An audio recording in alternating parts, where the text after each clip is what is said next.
life isn't bad because blue team won or red team won. The life is bad because the money's broken. My goal here is to write a book that orange pills the world. Just a lot of things came together. You know, my age, having seen the history of the monetary system, being a gold guy before Bitcoin, I feel like we're in that really steep part of the curve where, 10, 15 years from now, I think we're going to evolve into a monetary system where this is going to become the store of value asset, not government bond. Each of those touched an area of the world. I mean, Facebook touched, connectivity, or, Google touched information, and, money touches everything. I mean, it'll be a much higher price, obviously, because of the fixed supply. I think we're going to go to 1 million, within a 3 to 5 year window, and I think we're going to go to 10 million in the next 5 years after that. The increase in growth compared to fiat will slow down because the adoption curve will slow down. The title is the big print. I mean, we've already had 2 big prints, right? We had one in 2020, we had one in 2008. There were smaller prints before that, and my view is the next big print's coming. Hi, Larry. How are you doing? Everything fine on your end? Yeah, I'm good, thank you. As you can imagine, I'm kind of busy because the book was launched 1 week ago now, and so far so good. But it's led to a lot of stuff, a lot of podcasts, a lot of DMs, and I can't kind of keep up with it all, but I'm doing my best. Yeah, like I usually research the guest and see what is the recent podcast that he was been on, and I was there are many. Right? Yeah. Well, when you do one of these things, I mean, as I think I told you when we were last together, my goal here is to write a book that orange pills the world. I try to write a book that would be understandable by the average man, and therefore, we'd have a good chance of a lot of people, reading it and getting orange pilled. Really cool. How was the first response? Because now I think it's out since not that long, like since a few weeks, basically. How was the first response to the book? It's been good. I mean, in terms of, sales, I've been told the volumes are good. I've moved up some of the Amazon lists. I mean, it's still early days, and I think it's really kind of Bitcoiners who are buying it right now. I'm going to kind of define success as if we can get outside of the Bitcoin ecosystem and get it to normies, because that's really what it's aimed at. I want every American to read it, or every person really around the world to read it and understand the nature of the monetary system, why the monetary system is broken, how unfair that is, and then, obviously to make the right choice about how to deal with it, which you and I both know. So I think it's going to be a work in process, to be honest with you, Rob. And I think I'm going to have to continue to promote it. And, like anything in life, the key is to kind of get it to go viral, like a good movie or good anything else. If people like it, and then they tell their friends about it, and the friends tell friends, and so on and so forth. So we'll see. I think it's very much a question mark as to whether or not that'll happen. I think it'll be a book that Bitcoiners like, and that's good, and that's great. But I really hope it's a book that average people like too, because that's why I wrote it, right? Yeah, absolutely. Like you didn't write it to massage the brain of Bitcoiners. You get to know coiners to let them think a little bit, like, okay, what's possible with that? That's the whole point. I mean, when I was looking, I started writing about 7 months ago in May or June of last year, and I was watching some program, and I just saw blue and red arguing with each other. You guys are all missing the main point, that the money is broken. And I thought, well, so I should say that. And then, well, some people have done a pretty good job of saying that. Seyr said it, and Lynn said it, and others have said it, but maybe not in terms that were easy to read. And so I tried to, as an example, there's a footnote in the early pages of what is the Federal Reserve, because I had a test reader read it, and they go, you've introduced this Federal Reserve, I don't know what that is. And so we kind of go from first principles of how America's drifted off course, and the world too, but I write it obviously as an American, how America's drifted off course in terms of the money system, and then how it's gotten worse over time, and why we now all suffer from this inflation, which is just so painful. Anyone who goes to the grocery store knows that they say we're going back to 2 or 3%, but we're not. I mean, things just keep getting continually more expensive. So it's very painful, and it's hurting a lot of people. And so the sooner we can get to this new system, the better off we'll all be. Absolutely. Just a short sidetrack here, but what do you think about national reserve of Bitcoin with Trump, with all the things going on, maybe even like with the meme coin that he kind of launched? Yeah. Well, I wasn't really excited to see him do the meme coins. I maybe that's like selling, Trump steak knives or something. Insofar, especially if he sold into them, and I don't know if he did or didn't. But setting that aside, let's talk about the strategic reserve. I mean, I think I've told other podcasters, I'm of two minds on this. I mean, I'm not sure I'm in favor of having a big, powerful central government anyway. I kind of like the Swiss model or other models a little bit better. But since we do have a big, powerful government, if we wanted to, dominate vis-a-vis other governments, and I do feel like the U.S. system is better than the Chinese system or the Russian system, then I think having the government purchase Bitcoin as a strategic asset does make sense. Kind of the Jason Lowry thesis. On the other hand, there's a part of me that's kind of like, Bitcoin should be just for Bitcoiners, and why do we want to even have the government involved? But having the government involved will make number go up, and frankly, number go up is what's going to lead to increased adoption. So, as I say, I'm kind of two minds. I'm not a favorite of governments in general, and of big centralized governments. In fact, the book talks about that. How I think that the centralized governments are kind of slowly but surely failing, and the great trend of our age, and it's a really good trend, is decentralization. The technology and decentralization. I mean, the internet is decentralized information. It's allowed guys like you and Rogan and Tucker to become alternative news sources, and because we know that the existing news sources that protect the power structure have lied to us for years. So the technological advances I think are the most hopeful part of what's going on right now, and I talk about that in the book. There's a lot of hope in the book. So I love that part that there's hope in there. But I'm really wondering, because of exactly what you're saying of like what would happen if actually like America, who has now the strongest fiat currencies, really goes ahead and is aggressively buying Bitcoin. Maybe even like with the Federal Reserve involved, they could really prolong the life of the US dollar. So and that's the dream, right? I don't think honestly that's going to happen. I mean, I think if they really got aggressive about buying Bitcoin, the dollar would really slide, and we would maybe accelerate, hyper Bitcoinization. And so, I don't know what the odds are on the Loomis bill getting through. You know what that is, and that's a million coins, 200 a year for 5 years. I've heard the odds are. Some people say they're good, some people say they're bad. I just don't know. But my sense is that much more likely. I mean, look, it's good that they established a strategic crypto reserve. I hate that word, but they did it. And Bitcoiners. I mean, this is politics, right? You have to live with half of what you want. I mean, I wish it were a strategic Bitcoin reserve and there were no other coins in there. But guess what? All those other coin holders paid a lot of money to Trump to help get him into office. And so, there'll probably be some other coins in that reserve as well. And so be it. But yeah, I mean, as Seyr says, the first country to print money to buy Bitcoin wins. And so, we could, if we announced we were going to really start aggressively buying Bitcoin, that would be, I think, very powerful for the government, very powerful for all us Bitcoiners. But frankly, it would accelerate the demise of the dollar. And I'm not sure they want to do that. I mean, and I could even argue that there's maybe a case not to do that we're better off trying to go, have a transition period between, this total fiat system that we've got and a system based on sound money. I mean, we've got to get to a system based on sound money. There's no doubt about that. The book explains that. But I think, we're headed there. So the question is just at what rate, Absolutely. It's really interesting. By the way, am I understanding it right that that's your first book that you wrote? This is my first, probably my only book. Yeah, it's writing a book is a real task, especially if you want to try and make it good. And I think it's good. I certainly made it as good as I could possibly make it, and it was a lot of work. And it, I felt kind of inspired to do it. Just a lot of things came together. My age, having seen the history of the monetary system, being a gold guy before Bitcoin, kind of all of it. I just thought I was in a kind of a unique position. Somebody tweeted out recently, occasionally in life, you feel like you get tapped on the shoulder and say, hey, there's something you should do here.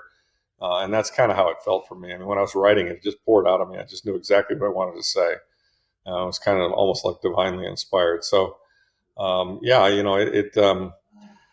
maybe with this book, I'll enjoy my 15 minutes of fame and then I'll fade away, and that's fine.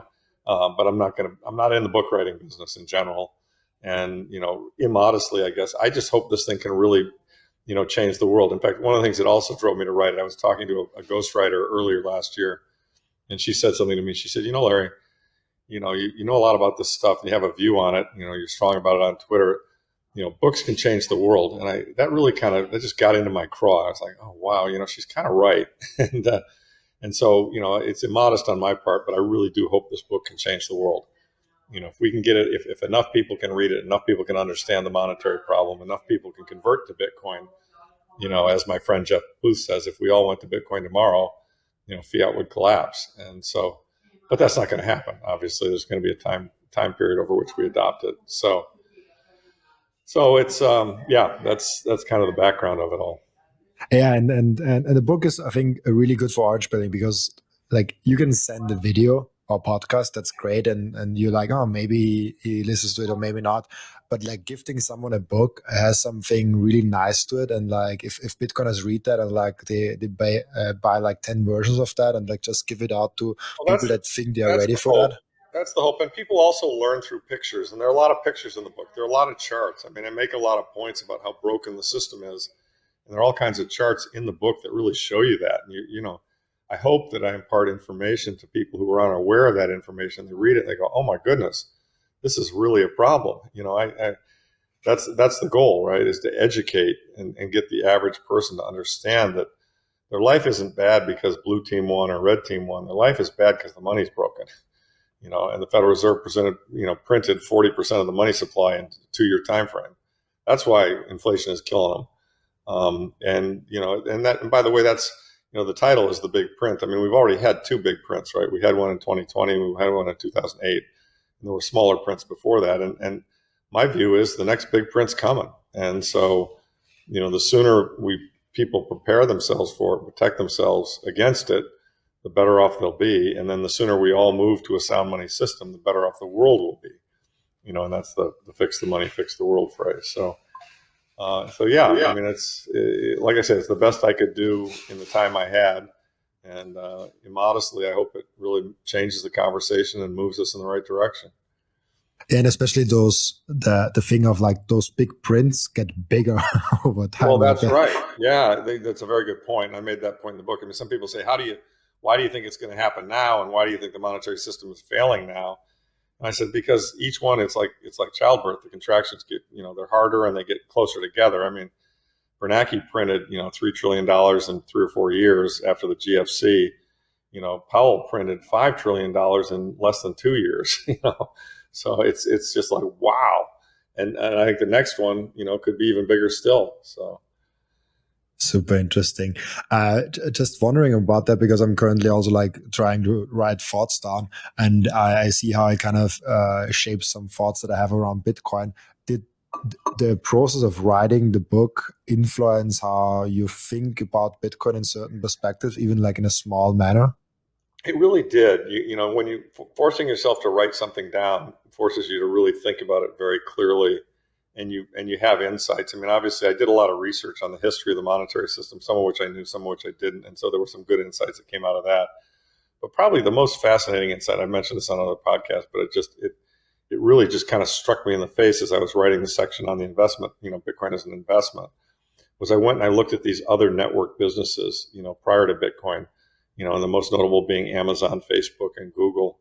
And I looked at the stock price performance of those network businesses since they IPO'd, and they're all under 25 years old. They were all formed in the dot-com boom. And what they showed me was just that Metcalfe's law is just a really different thing that kind of changes the rules of investing. And so, I think since its inception and IPO, Amazon is up 200,000%. I think Google is up 9,000%.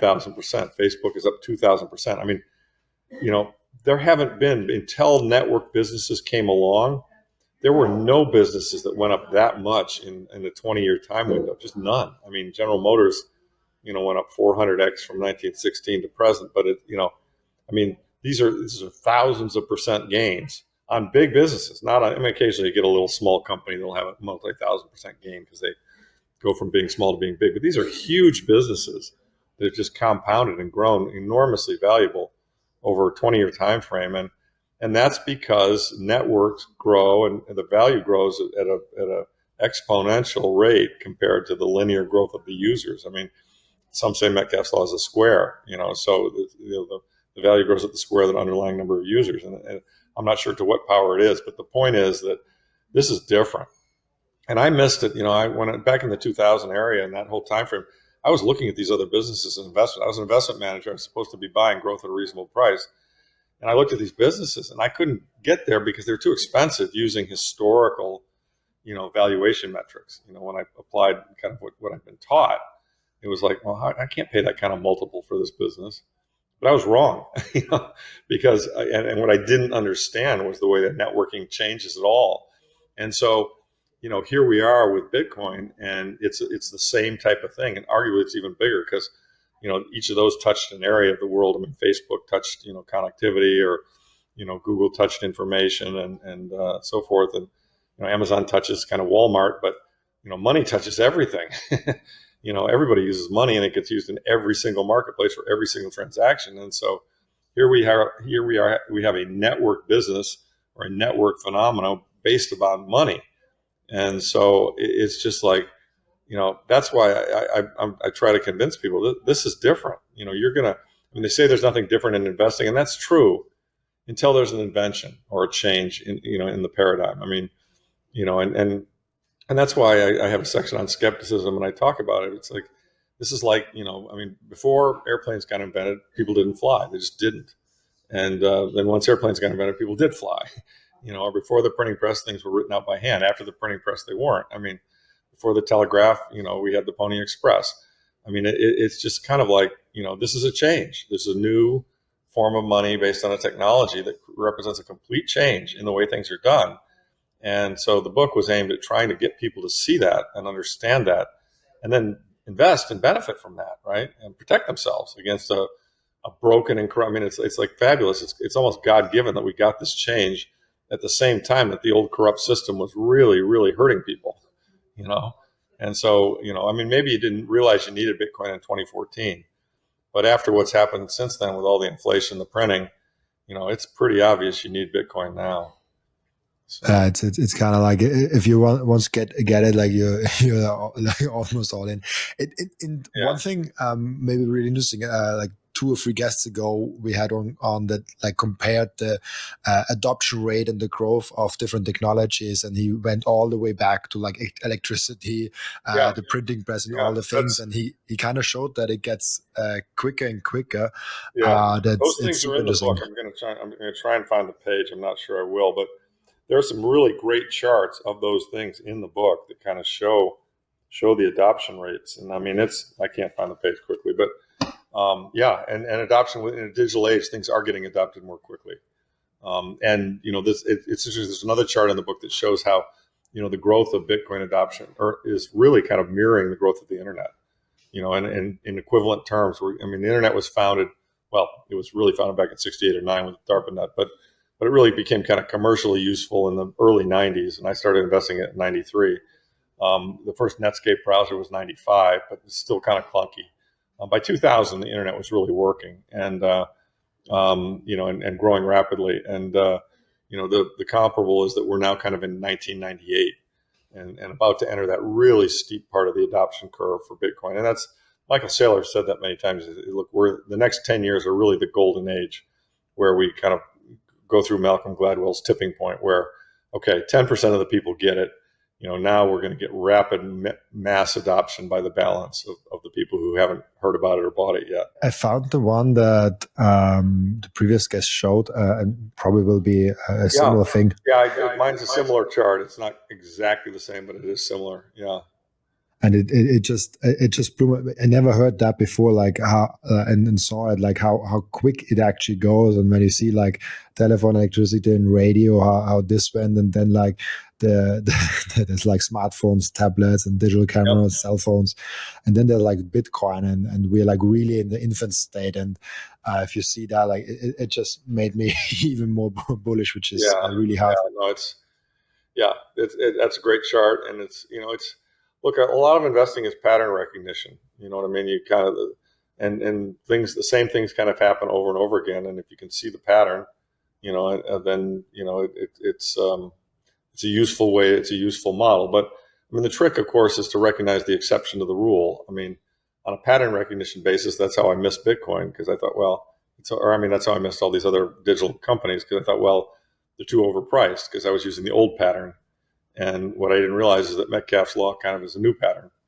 And so, so it's an interesting intellectual exercise to try and understand how it's going to get adopted. I partnered up with Coin Vigilante. This is the most beautiful Bitcoin timepiece that I ever saw created by anyone. Look at that beauty. I love it so much. Coin Vigilante made a perfect Bitcoin watch. That's the perfect, subtle, elegant way to go out there and show that you are a Bitcoiner. And that watch brand is Bitcoin only. And Coin Vigilante just dropped a completely new and amazing Genesis edition of their watch collections. You have the date of the first ever mined Bitcoin block in there, and of course also the block height and which epoch we are currently in. I love the level of detail they put in this masterpiece, and make sure to check out those amazing Coin Vigilante timepieces down in the descriptions. I love those watches so much. If you watch or listen to my podcast on a regular basis, I guess you already bought some Bitcoin. And now the most important step is to keep the Bitcoin. Keep them secure in a hardware wallet. My personal recommendation for hardware wallet is the BitBox. It's super secure. It's simple to set up. It's also a perfect gift for a friend who has still the Bitcoin on an exchange. And you can get a 5% discount with the code Robin at the checkout. Visit bitbox.swiss/Robin to get your BitBox. And the next step is to really level up your sovereignty as an individual. You have to have the most secure self-custody setup. You have to secure your own devices. You have to protect your privacy. You have to set up an inheritance plan. And depending on where you live, you even want to have a plan B, a citizenship where you can move in case something goes really wrong. And through all those steps, the Bitcoin way is guiding you through step by step. And if you visit thebitcoinway.com/partners/Robin, you even get a 30-minute free call to find out how you can level up your sovereignty. How fast do you think it will go to like adoption rates of like 25 or 50%? Like right now we're super I think we're in still. it now. I think this cycle we're in it. I mean, I think that I think in the next 10 or 15 years it'll be widespread. Almost everyone will have it or be aware, have it. And at that point, after that, you'll be a late adopter if you come into it. So I feel like we're in that really steep part of the curve where, 10, 15 years from now, that they'll all have it. And that kind of tracks with my sense of how the monetary system is going to evolve. I mean, I think we're going to evolve into a monetary system where this is going to become the store of value asset, not government bonds or not even gold. And that as a result of that, people are going to try and hold this asset for their savings and what they want to see grow. And then, of course, they'll use, maybe the dollar or maybe Lightning Network or maybe another third, a second layer transaction network to actually pay their bills. But everything will swap back into Bitcoin because Bitcoin is the way to save. I think it's in a 10-year window very, very comfortably. Amazing. What do you think? Like when I look back at like, I cannot make the comparison with like smartphones because I kind of grew up with smartphones. Like since I'm 17 years old, I have smartphones. But for example, with AI, it's kind of hilarious for me because 2 years ago I didn't use it at all, and now I couldn't run my podcast business in the same way. So like that's just amazing how quick this went. What do you think will Bitcoin do once we get to the other side of those 10, 15 years? Well, I mean, it'll be a much higher price, obviously, because of the fixed supply. I mean, I think we're going to go to 1 million, within a 3 to 5 year window, and I think we're going to go to 10 million in the next 5 years after that. And at some point, the increase in growth compared to fiat will slow down because the adoption curve will slow down. But that's quite a ways out, in my view, and we're entering the steep part of the curve. I mean. And the other thing is, and I remember this because I was involved in the internet. I invested in it. I saw it develop. I mean, in 2000 or 2003, there was a bubble there. A lot of stupid stuff got done, and they all got overpriced. And by the way, I think there's something similar going on in AI. I mean, I think AI is going to change the world. Don't get me wrong. I think there's some great applications. I think it's extremely important. But I also I feel like right now it's kind of gotten ahead of itself. It reminds me a little bit of 2000, where the internet got ahead of itself. And the thing that was interesting in 2000, you actually really couldn't see. I mean, we knew it was important, and we were all sending emails, we were all browsing the web, but you didn't really know how it was going to all unfold. You didn't know. I mean, you could kind of see Google catching some steam, and you could kind of see Amazon originally selling books, not everything. And you could see these businesses coming up. You could see eBay, which is an online, kind of swap meet. But you didn't know. I mean, Facebook hadn't even come out yet, I don't think, and so you just didn't know, and you didn't know what the apps would be. And there'd be, look at the internet today. I mean, obviously the broadband thing got, the bandwidth got higher, and now here we are. You're in Austria, I'm in America. We're talking to each other, and we can send this out to millions of people with no friction. I mean, that's just stunning. But you didn't know, you couldn't see that in 2000, and here we are 24 years later. So it's a little hard at looking at Bitcoin to know exactly how it's going to evolve and what all the apps are going to be. But it's a powerful technology, and so as a result of that, there'll be some really great things that will come of it. And when they happen, you'll be like, oh yeah, that was obvious. That of course you should do it that way. It's better, cheaper, faster, easier. Verifiable. So those are all coming, but they'll be, the marketplace of ideas and technologies will sort through. There are a million entrepreneurs trying to build things around the internet, around Bitcoin, and the best ideas will win. And there'll be some very good businesses built, is my guess.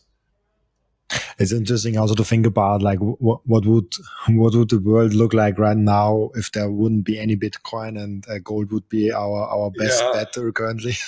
Yeah, it'd be significantly different. I mean, and Bitcoin has taken away from gold and taken away from the gold stocks. I mean, it's because it's such a better performer. Honestly, it came along at the right time, because monetary debasement got worse. The gold as a solution is really broken because of the paper gold and all the manipulation in the gold market. And so here you've suddenly got this new tool that's a lot harder to manipulate, if not impossible to manipulate, and that that it's digital. I mean, it's got so many advantages versus gold. It settles instantly. I mean, I'm sure you've seen, and others have seen and heard, we're doing this on the 14th or 13th, that the London Bullion Market Exchange is now experiencing big delays. And what we're seeing as a result of the sovereign debt crisis maturing and getting further along in the road is that people are trying to, central banks and others are trying to buy gold and take delivery, because they're, I think the gold market has a musical chairs-like component to it. There have been more gold claims sold than there are ounces of gold. So if everyone has a claim, thinks they own an ounce, owns a paper ounce of gold, and says, hey, give me the gold, there won't be enough to go around, at least not at this price. And so some of that's taking place in London at the LBMA, and the COMEX and others are getting big delivery requests, and as a result, they're saying to the LBMA, ship us your gold, and the LBMA is generally able to do that pretty quickly. But now they're kind of saying, well, there's an 8-week delay, and which leads people to kind of conclude, well, gee, maybe maybe they don't have what they say they have, and there's a lot, just as just the banks operate on a fractional reserve, and you can't all go down to the bank and ask for cash and get it, because the bank doesn't have enough cash to give you all your money. The gold market is kind of the same way. So, and it's interesting timing that's coming along. But again, if you look at that problem, Bitcoin fixes this, right? I mean, it's never. I mean, and it's funny. The LBMA, they said something along the lines of, the gold's really heavy, and there are a lot of lorries blocking the street. So, we've got these, which is hilarious. So we've got these delays. Well, that doesn't happen with Bitcoin. I mean, I can move $1 billion in 10 minutes, and with no excuses. And by the way, 24/7. So, it's a superior, store of value, and it's a lot easier to store and transfer than gold. Absolutely.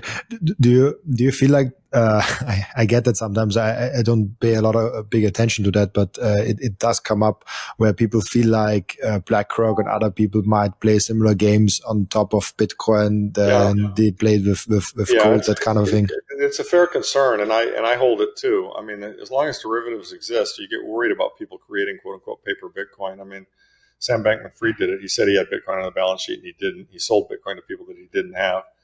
They're bad actors, and as long as there are bad actors, people can create paper claims. I mean, one could argue that even the ETFs are somewhat of a paper claim, unless they can show proof of reserves that they actually hold the coins that they claim. I mean, I think in the gold world, the GLD ETF. I'm pretty sure that they have rehypothecated and don't necessarily own all the gold they claim they hold.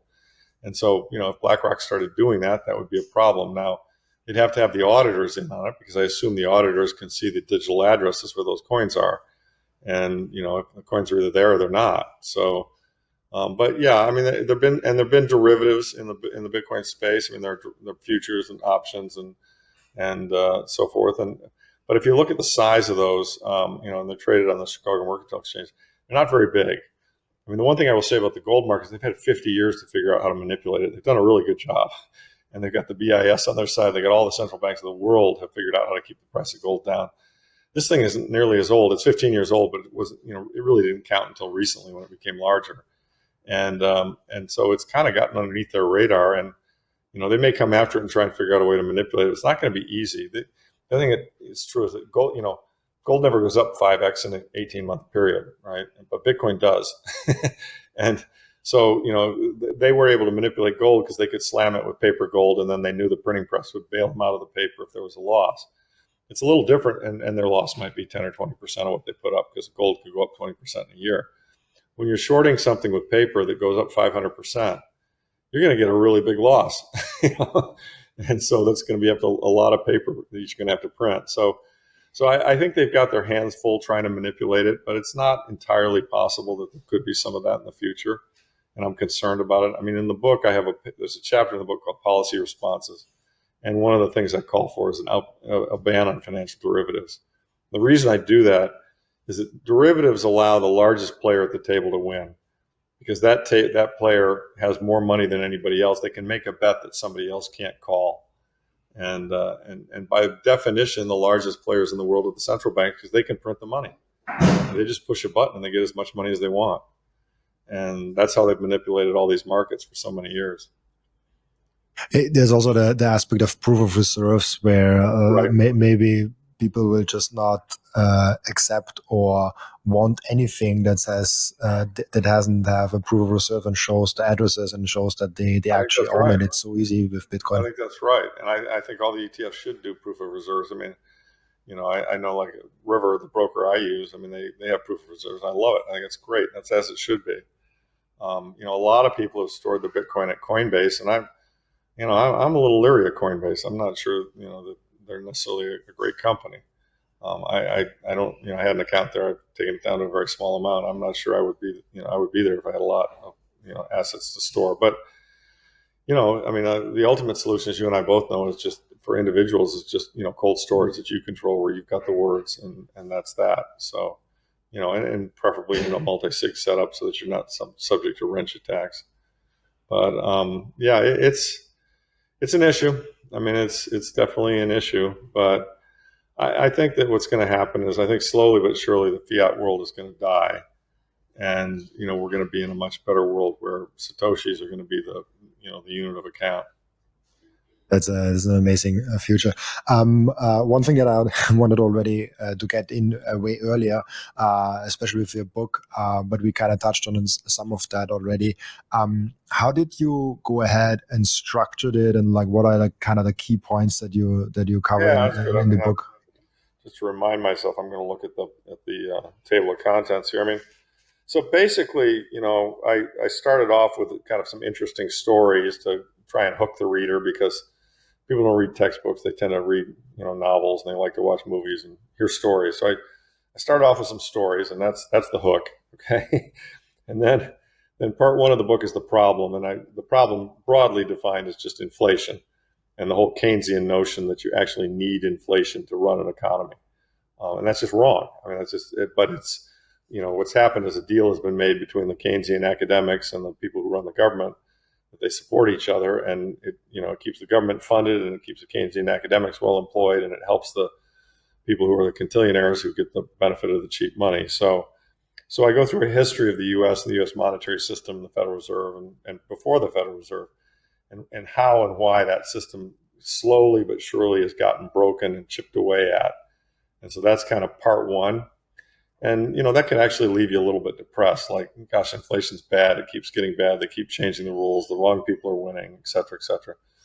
But part two is the solution.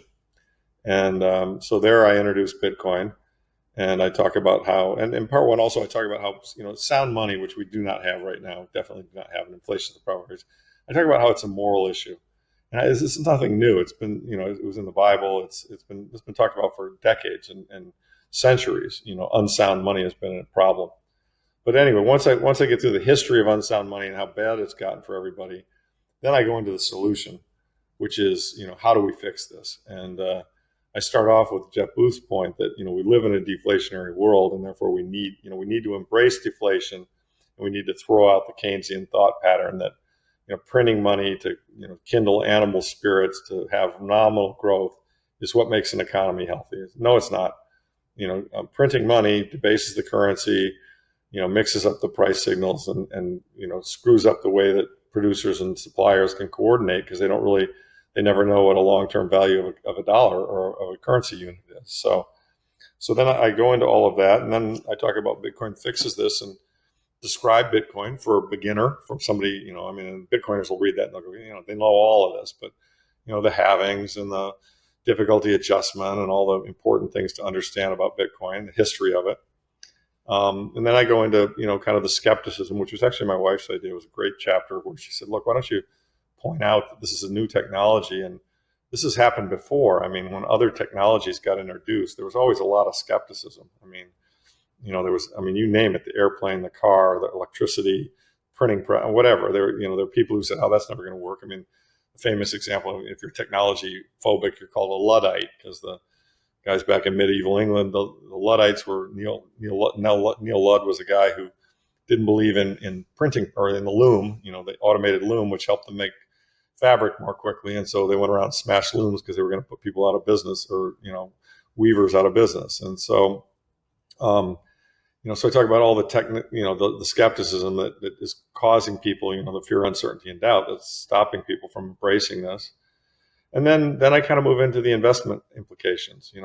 This is why, I talk about traditional investments in stocks and bonds and gold and what most people consider to be investments. And then I point out, Bitcoin, and I talk about the investment implications of Bitcoin, and I show the performance and the results. And it's just kind of like, hey, look, folks, this is, you can ignore this, but, the last 16 years, this has been the best performing asset in the history of the world. So, you probably shouldn't ignore it. You can decide you don't want to buy a lot of it, but having zero of it is probably not a good idea. And so I try and lay that out. And then at the end, I just kind of talk about, policy response and how the government, how we solve this problem. The U.S. is kind of in a financial ditch. And, and honestly, it's going to be painful to get out of this ditch. You can't, the debt's got to be written down. We've got to do some kind of a currency revaluation. And so I discuss that, how that happens, and the possible outcomes. And I talk about the policy responses, what a president might say. I've got the mock presidential speech where, this is what a president could say to take us onto a Bitcoin standard. And then at the end, I take the standard objections, like it uses too much electricity. Well, I swat that one away. I would just kind of explain why the standard objections really aren't sound. And then that's it. Then there's the conclusion. So, it's meant to be, and I've heard the feedback I've gotten so far is it's kind of working. It's meant to be able to be read by anybody. You don't have to be an investor or a crypto person or a financial person, any of that stuff. You just got to be somebody who knows that inflation's hurting you, and says, and is curious as to maybe why, and then more curious even. Okay, given that, now that's bad news. What's the good news? And the good news is there's a solution. And here it is, and here are all the possible objections, and here's why. I've dealt with a lot of things in trying to convince people to buy Bitcoin. One of them always was, well, it's fraud because of Sam Bankman-Fried. That guy really hurt us, right? Because human beings, we use these mental heuristics, right? You just you see something, oh, that guy's a fraudster, shit, all that stuff's fraud. I don't want Bitcoin. But no, Bitcoin's not crypto, and Bitcoin's not Sam Bankman-Fried. It's a new invention, so you got to look beyond all that and look at it more seriously. So it's, just kind of that sort of stuff. So I think it's logically laid out. I think it's not too hard to read. And the feedback I've gotten so far is, yeah, it's readable, and it's probably likely to work with people who wouldn't normally read this kind of thing. And that's the target audience. The Bitcoiners will like it. I'm not worried about that. The book was not actually meant for Bitcoiners. The book is meant for people who are frustrated with our system. So it's a orange pilling tool. It's super interesting. With orange pilling, I think the most effective way in orange pilling people is live a great life, and then show them that you also love Bitcoin, and in that way you kind of you make that connection between like he has a great life and he has Bitcoin, and make that hero stories. Well, in reverse. and also just, and that's why also just being optimistic and cheerful and happy and recognizing that there is a solution. I mean, I think it's important. I mean, it's easy to say, the monetary system's really broken and to go all doomer on that. And I've done that at times, but that's really not helpful. Nobody wants to hear about how broken the monetary system is and how bad it could be. What people want is, show me the way forward. Given that it's broken, what's the right, how do I get out of this? What do I do? How do I make my life better? How do I make the world better? And that's what it's all about, right? And so that's the goal of the book. I mean, if we can get the book to go viral and we get a lot of people to read it, we're going to be able to elect politicians that are going to remove the capital gains tax on Bitcoin, that are going to maybe do a strategic Bitcoin reserve that, over time, maybe Bitcoin becomes, the dollar becomes backed by Bitcoin. I mean, I don't know. There are a lot of paths we can take, but the point is that, they, in my view, they would all make the world a better place. And it's a great point that you bring up, because like, if you just complain, you're a complainer, but if you show also solution, you are a builder, you are a visionary. And I think that's right. where we Bitcoiners have to That's be. right. And look, you got to put the complaints in there, because if you just showed, I mean, a lot of people just show the solution's great, but I mean, I think reading the first half, a lot of people will be able to relate to the complaints because they felt the pain. Do you know what I mean?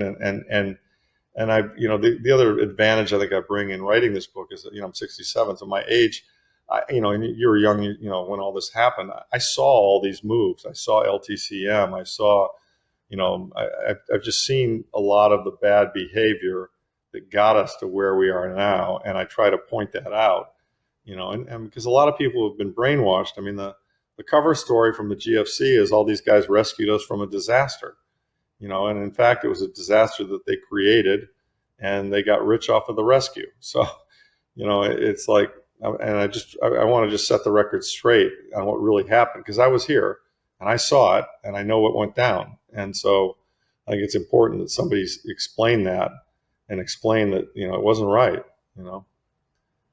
Absolutely. You said something interesting before. You said like the US is in a financial ditch, I think, something like that. Yeah. Not just the US, by the way, but I write from a US centric point of view. Yeah, like that was kind of my question of like all other countries are in an even bigger ditch. It feels absolutely. Like.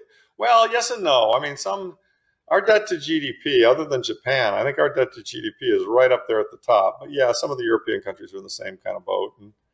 And the problem's a worldwide problem associated with fiat currency. I mean, no doubt.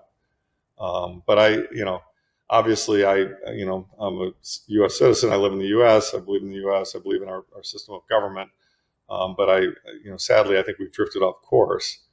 And again, that's, one of the points of the book is to try to explain how and why we've drifted off course, and, how maybe we can course correct here. I mean, these bad things and all. I mean, here's the really good news, Robin, that, there are a lot of other countries have had monetary mayhem in the past. I mean, this is not something new, especially if you go to smaller countries. I mean, look at Venezuela, or I don't know, there are hundreds of examples.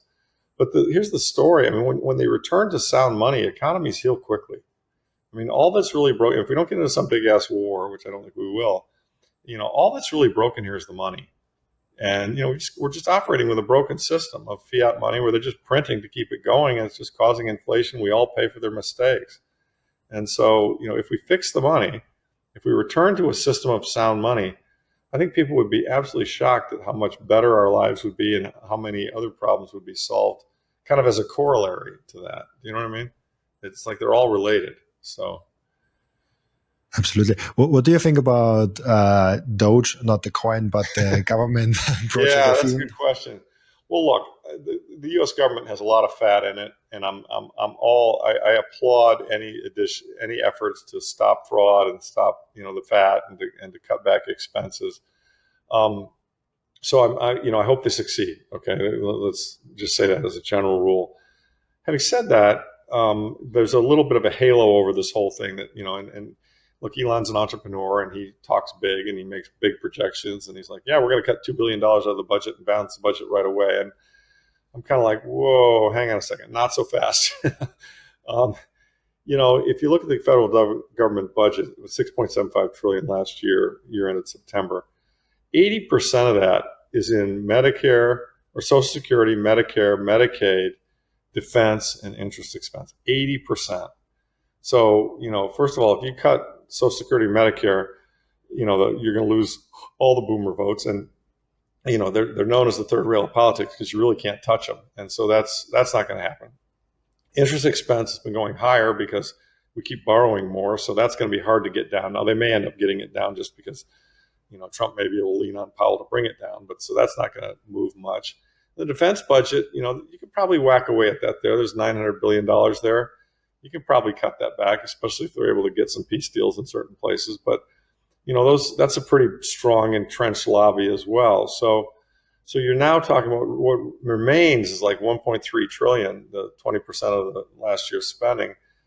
I mean, it's how much are you going to cut that? I mean, you can't take it to zero. And the budget deficit run rate just came out last night. We are now running at an annualized budget deficit of 2.4 trillion a year.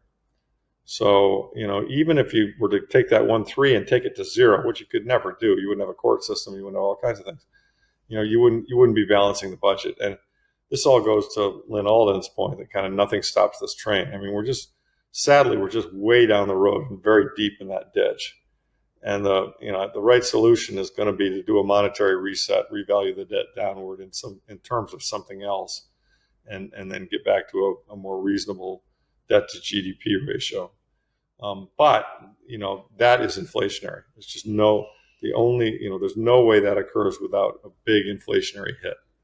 And so again, the quote unquote the big print, and why people need to. I counsel. I'm an investment advisor, and I have a lot of clients, and I say to them, you need to own things the government can't print, because the government's going to print a lot of money in the next 10 years.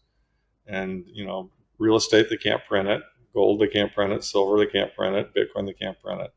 Those are the kinds of things you need to own. Yeah, it's super interesting because in Austria we have kind of a similar debate where they're like, we have to fix the budget and we have to give a lot of money out, and then you're like, okay, we cut that off. All of a sudden, this group of people don't vote for us anymore because we just took money away from them. There are like weird things like a climate bonus in Austria. You just get money every year for nothing, just because you live. It's basically helicopter money in climate thing. And this they're thinking about giving away, and people are like, oh, like why don't they get that money anymore? Like, yeah, like you don't deserve it in the first place. Yeah, right.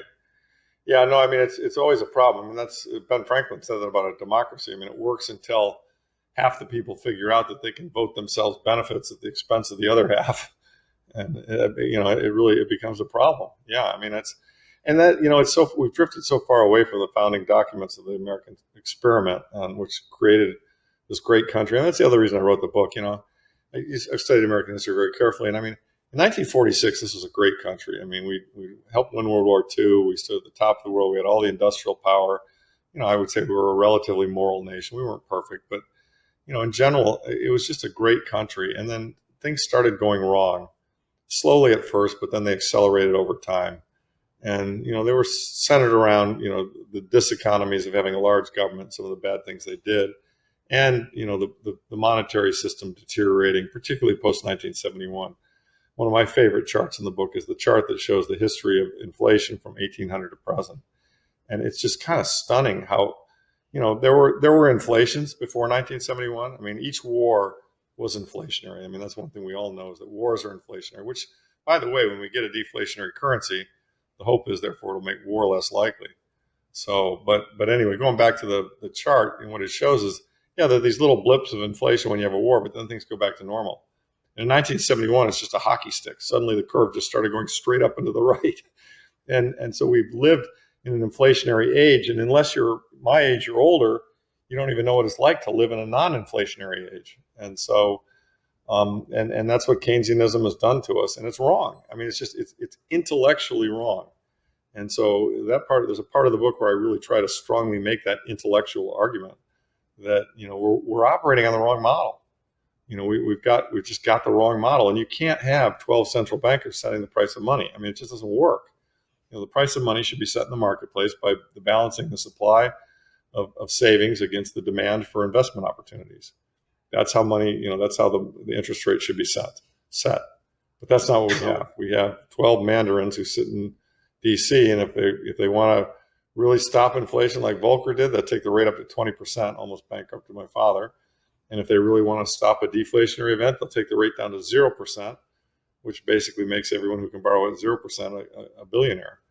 But the average person obviously doesn't have that benefit. The average person has to borrow against their credit cards at 25%. So look, there's been, the system is very, very broken and sadly tilted against the interests of the average American and the average person really worldwide. And it's just not right. It's not fair, and it's not right. And by the way, to the degree we do live in a representative democracy or a representative republic, there are a lot more of us who want to have a fair system than there are the people who benefit from the unfair system. So if we educate everybody, we ought to be able to vote them out of office and, return to a fair system. That's the dream. Now, will we achieve that? I'm not sure. I've been working at it for a long time, and it's been hard, and I can't guarantee that it's going to succeed, but we're trying. Yeah, like as you said before, the biggest problem is like the debt and the interest rate on that, and like Doge and like cutting government spending. It can only do so much because the problem was made in the last 50 years. Yeah, we're deep in the hole. I mean, the U.S. has 36 trillion of debt going to 37. The deficit last year was 1.8. This year it'll be higher, and the debt actually goes up more than the deficit because somehow we're spending money off income statement. So I think the debt increased like 2.4 last year, even though the deficit was only 1.8. So, you just keep adding $3 or $4 trillion to the debt every year. And this is the doom loop, right? I mean, that debt has to be serviced. There's interest that has to be paid on it. I mean, 7 or 8 years ago, the interest on the U.S. federal debt was, $300 billion a year. And now I've seen the run rate is $1.4 trillion. I mean, that's a huge, we're spending more on interest expense on the debt than we spend on the military. And it's getting close to what we spend on Social Security. So, and it's just a real problem. And so we've got to have some kind of a reset or debt jubilee, or the alternative is we just won't be able to service it and things will collapse. So, how does this reset would look like? It's almost like the second book, the Great Reset after the big print. Maybe. I mean, that's a long discussion and a long story. I mean, at a miniature level, Roosevelt did it in 1933 when he grabbed the gold and then devalued the gold against the dollar. I mean, that was they were in massive deflation in 1933. And so they tried to, basically they reset the dollar lower against gold, which was an inflationary act to try and get, inflation going again. And it worked. In 1934, things did pretty well, actually. So, but it's something like that, but on a larger scale. It's actually talked about in great length in the book, and it's the very hardest part of the whole puzzle to sort out how it's going to play out.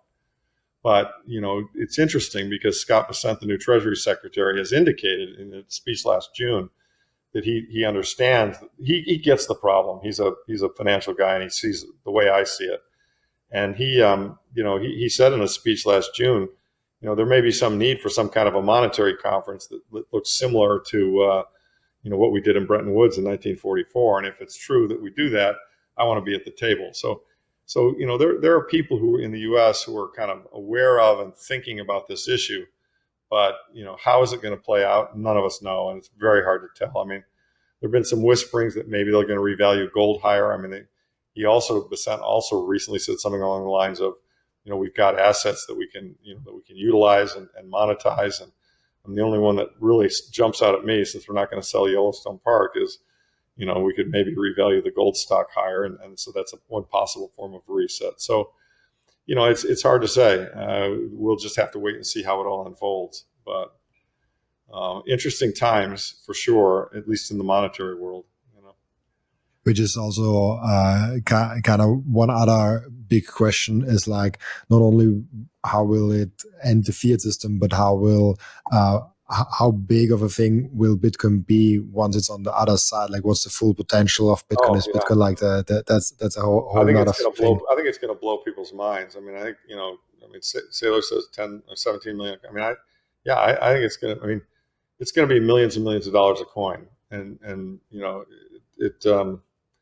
but that's not tomorrow. This is there'll be a progression as we move from here to there, but it is going to melt faces. I mean, I think people are going to be stunned. I mean, I think there are people who are stunned now. I mean, I know a lot of people who were like, when it went from 60, 70 to 20 to, okay, that's it, it's over, or 15. But now here it is, it's back again and going to a new all-time of 100. It's causing them to rethink their prior skepticism. I mean, it is like the Energizer Bunny. It just keeps up and keeps going higher, even though you can knock it down and it comes back at you. So, look, I wouldn't bet against it. I wouldn't short it. Shorting Bitcoin seems dangerous these days. Yeah, I think so. Yeah, you mentioned before, like one more topic I want to get in before we get to the end routine of the podcast. You mentioned before the stories that you try to hook people.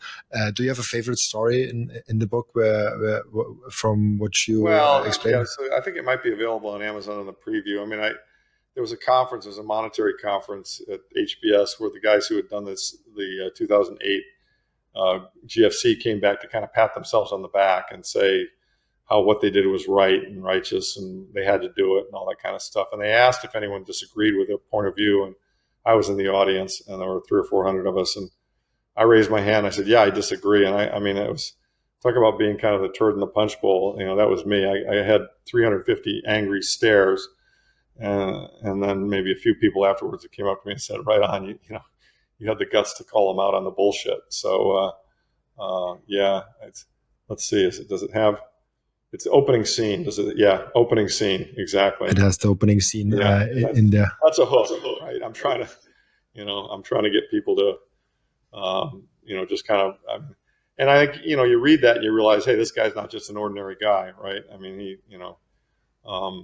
I've got guts and I see it differently than the establishment sees it, and I'm willing to call him out on it. So I think the feedback I've gotten is that was a good hook to get people to think, oh, that's interesting. Maybe I should continue reading what this guy has to say. And that's why I put it up front. My editor and book agent both recommended, hey, I had it buried back somewhere in the book. No, you got to lead with this because this is the kind of thing that causes people to go, oh, that's interesting. I'll keep reading. I mean, the real trick with a book, I mean, many people, a lot of books just don't get read. I mean, people don't read that much anymore, which, by the way, I want to mention, we've got an Audible version coming. It'll be out very soon. So I've had a lot of requests for Audible. We're working on it. It's not going to be me, sadly. I'm too busy. Walker America is going to read it, but he's got a great voice. He'll do a good job. But yeah, so the notion is to try and get people hooked, and then I mean, I was very pleased. I saw a review. Some guy said, "Hey, this thing reads like a Tom Clancy thriller." I don't think it's that good, but other people said, I read the first 20 or 30 pages. I couldn't put it down. That's what I'm looking for, right? Because look, monetary economics is a pretty dry subject. And getting the average working person to want to read about, the details of the Federal Reserve and the broken monetary system, that's a pretty big lift. I mean, it's hard to get the average person to give a shit. But if you make it interesting and you tell the stories and you show where the bones are buried, then people are kind of like, they might end up reading something about monetary economics that they didn't even realize was about monetary economics because there were all these other fun stories in there. So that's kind of why I did it that way. That will be fun, Walker Merrick, because I did a podcast with him, and it's the only podcast enough. Like, I forgot to mention that you actually did my 400 episode today. I wanted to open with that, but I forgot it. Anyways, and he was the only one that got a lot of replies of like Bitcoin ASMR. Like he has a great voice. Like Walker Merrick is, I think, the best, one of the best in Bitcoin to read those things. I certainly think he is. He's a great guy, and I love him and his wife. So, yeah. So look, I mean, all I would say to people listening to this, people watching is please support it if you can. Not because I'm trying to make money on it, but because I'm trying to change the world. And if you please take the time to read it, because I put a lot of work into it. And then I think once you do that, I think you might conclude this is a really good tool. If I have people in my family or my extended life that are skeptical on Bitcoin, I think, immodestly, I'll say I think this might be the best book for bringing them in. I mean, the other books are great, but they're not what this is. This is a story told in a way to suck people into Bitcoin and get them to understand it. And so I hope it does that. I've tried, and as we all know, if we want to make the world a better place, we got to move to a Bitcoin standard, and the way we do that is just kind of one convert at a time.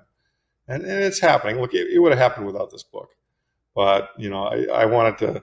My view is I want it to happen faster because I know things will be better once we get there, and I want that better world to appear sooner rather than later because we all have a limited time frame. I want my kids to have a better world, et cetera, et cetera. So.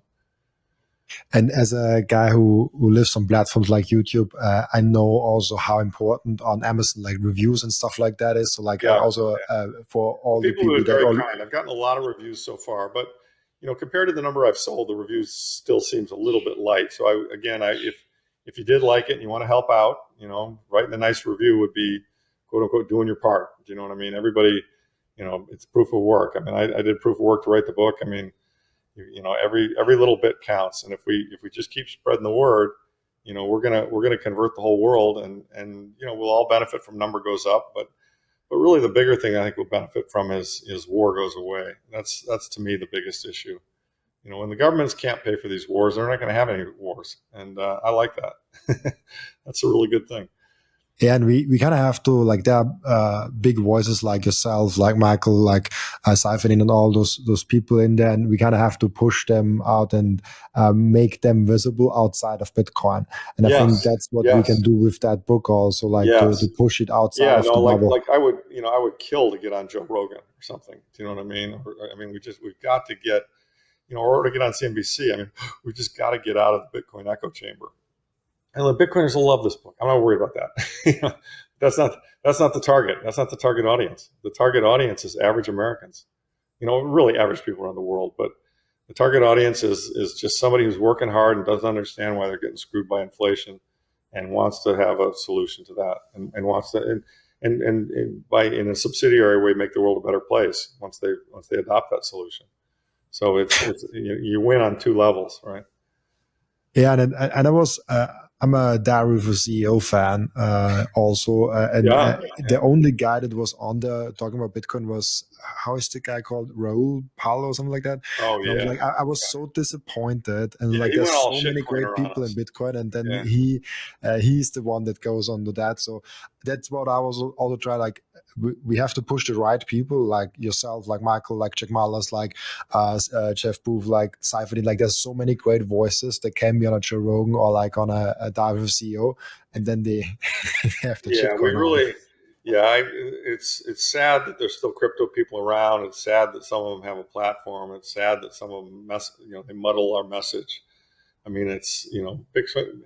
We've got to try and keep it to Bitcoin and the Bitcoin maximalists, in my view, because I think that we're addressing the most fundamental issue, which is the broken monetary system, and all those other things are their confusion, and sadly there's a lot of hurt. I mean, I know a lot of people who had money at FTX, they lost all their money, and therefore their friends heard that story and they're just like, hell, I'm never touching that shit.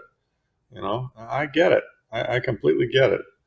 But, all I would say is, just maybe buy my book, come back, give it another chance, think about what this technical innovation represents, and, reconsider. I mean, I never give up. I mean, a lot of my gold bug friends don't believe in it. And I don't get mad at them. I don't give up on it. I just kind of keep chipping away at them and I've converted a lot of them. But, initially they were extremely skeptical and even angry. But I just try to stay calm and say, oh, hang on a second, guys, think this thing through, and that, by the way, that tracks kind of my view of it. I mean, in 2014, I wasn't convinced this thing was going to replace gold. I mean, I thought it was interesting and I thought it might work, but I wasn't sure. And, obviously as you learn more, do more, see more years unfold, see problems get resolved, you kind of get more and more confidence that yes, indeed, this really is what it promises. It's got to, this is likely to be the base layer of money in 15 or 20 years. And so therefore, participating now is from an investment point of view, is a smart thing to do. Why would they get angry? Do they feel threatened by Bitcoin? Or Maybe, what? yeah, maybe. I mean, there's a lot of gold people who are sore that I mean, like Peter Schiff, for example. I mean, that they understood the problems just like we do, and they understood them a long time ago, long before Bitcoiners came around. And I mean, I get their frustration. I mean, some Bitcoiners act like they invented sound money, and it's kind of like, no, guys. Before Bitcoin existed, there was a whole crowd of us fighting for this for 25 or 30 years. Fighting for a return to the gold standard. So don't just dismiss those people. They're on your side now, but a lot of them got very locked into that one thing of gold, and they couldn't accept that there could maybe be a technical innovation that would be a better form of gold, which I call Bitcoin digital gold. I mean, Bitcoin is digital sound money, and gold is analog sound money. And so, some people just haven't been able to make that intellectual leap.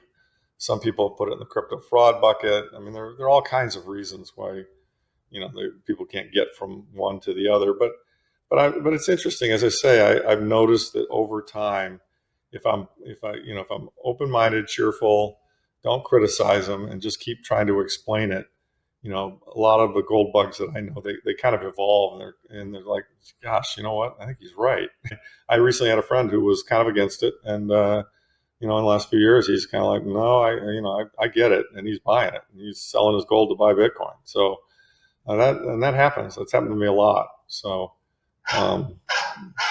excuse me for a second. It's kind of interesting. I also had a lot of friends and colleagues in the last 5 years that they switched from completely against it to like kind of liking it. So like those developments are possible because a lot of people are, I think, in Bitcoin are a little bit frustrated sometimes with their environments, and I think give it time, and I think they come around if you don't piss them off.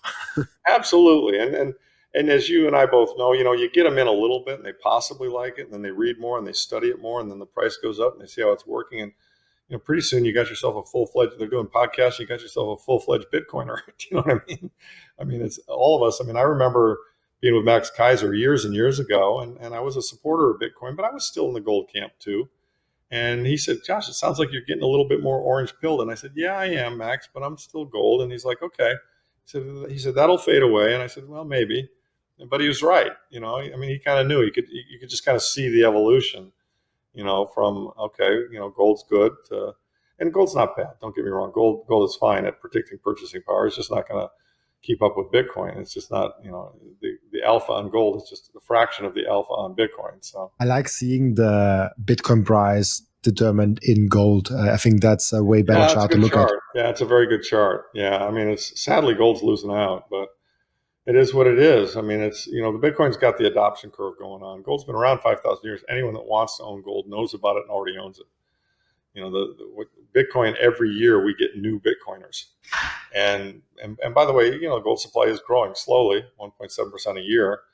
Bitcoin's growing at 0.8% a year, getting cut in half every 4 years. But the Bitcoin, we know the model, the Bitcoin total amount is fixed. And that's a huge, huge deal. And therefore, there's really no limit to how high the price can go in fiat terms. And then eventually the fiat will kind of disappear, and, everything will be quoted in Satoshis. So, I mean, I see that coming. I just don't know the time frame. I think it's 15, 20 years, at the most. Absolutely. Really cool. I have one question to ask each and every one of my guests, and I asked it already last time. I think you said to the question like staying fit or CrossFit or something like that. The question is, what can we learn from you? What can we learn from you besides Bitcoin? Is there anything else you want to share? Since I gave that answer last time, I don't know, I'll give another one. I mean, alcohol is a shit coin. Nice. I stopped drinking about 35 years ago, and I'm 67, but I don't look it. And so, and my friends who drink heavily don't look their age; they look older. So, it'd be another piece of advice. I mean, all my kids drink a little bit, but I've given them all this advice, and I think it's fine in your 20s and maybe okay a bit in your 30s, but most of us who've gone dry don't ever look back and don't ever regret it. And so anybody who drinks, I just highly recommend it. But obviously, if people want to drink and drink responsibly, that's fine. I don't care. I'm not a prude about it. I'm just saying that for me in my life, it's worked really great to be dry, and I just never have to worry about it, never have to think about it. And if I were to taste it now, it tastes awful. It's poison. So just another piece of advice, I guess. Absolutely, really cool. Let's see what we get in the third round. Yeah, Maybe.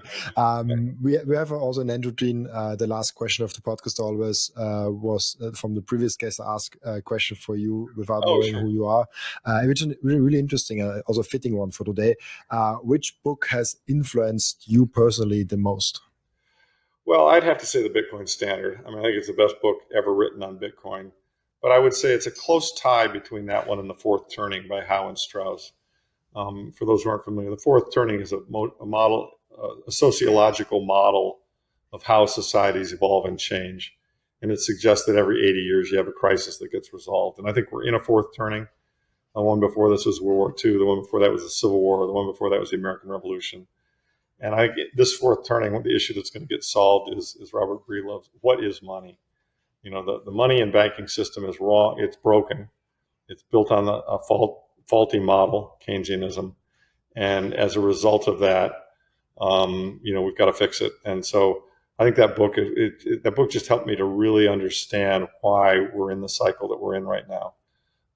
And then Seyf's book was really what cemented me being orange pilled, just completely explaining Austrian. I mean, I knew Austrian economics, but not as well as I did after I finished reading Seyf's book. So that's that's the must read as you go down the rabbit hole, in my view. Absolutely. It was also my orange pilling book. Really cool. Really cool. Perfect. Then I usually ask where people can find you, but I already showed the book. I think that's the most important. I'm on Twitter, Lawrence Lepard. Let me just say, if I can just put in a plug. I'm involved in a fund called the Bitcoin Opportunity Fund, which does public and private Bitcoin investing. We owned a lot of MicroStrategy last year, had a great year. We're up 64%. They're raising, I say they because I'm not a managing partner, I'm an advisory partner. But they're raising capital right now. And so anyone who's a qualified investor can reach out on that. Yeah, but it's and I'll be on Twitter making a lot of noise. I'll also just tell you, anyone who buys the book, I'm happy to sign your book for free, obviously, at any of the shows I'm at. And when I'm going to be in PubKey in a couple of weeks in New York City, and that's on my Twitter thing. I'm going to be at BitBox Boom. I'm going to be at the Las Vegas show. I'm going to be in Prague, and I just made a commitment to go up to what's the one in Bedford? What's Cheat Code? Peter's event up in Bedford, England, so in April. So I know I'll be at those shows, and please come up, say hello. Happy to sign your book.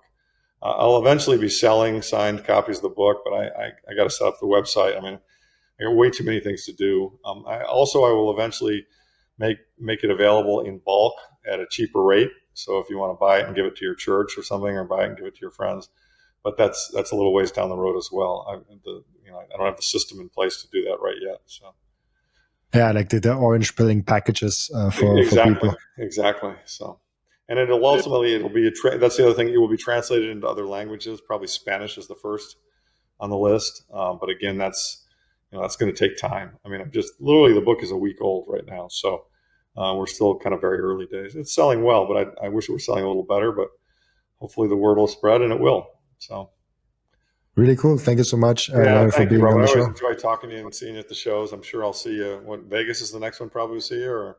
Vegas, I will be 100% there. Prague, I'm also I'll there. And yeah, maybe before also somewhere. Maybe we do another one when we get together at one of those. Perfect. And thank you so much, Larry, for being on. And also thank you so much for everyone that is watching and listening, for joining us today. As always, I'll be back tomorrow with another episode. Bye-bye.